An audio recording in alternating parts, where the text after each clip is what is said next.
Ari si Arde, oh. Nakalimutan ng mga oras na yun.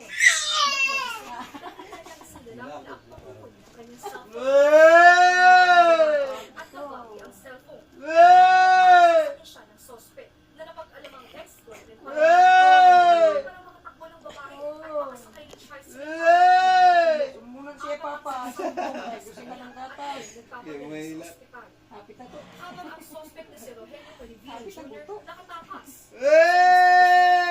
Ang tinitignan mo dito Wala sa ba na video. iwa?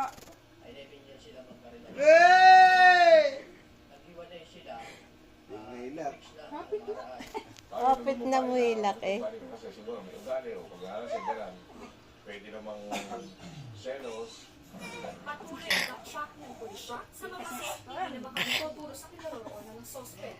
Nagbabalita mula sa frontline, Nina Ompangko, News 5. Nangangambahang patay na ang American vlogger na si Elliot Eastman na halos 2 buwang pinidnap sa Zamboanga del Norte. Ang biktima po si raw itinapon sa dagat noong araw na siya'y tinupon.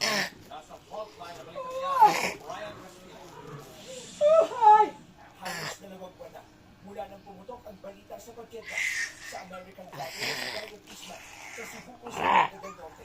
Pero kung totoo ang sinasabi ng isang testigong nakausap ng mga pulis, matagal nang patay ang dayuhan ayon sa Police Regional Office of Brunei.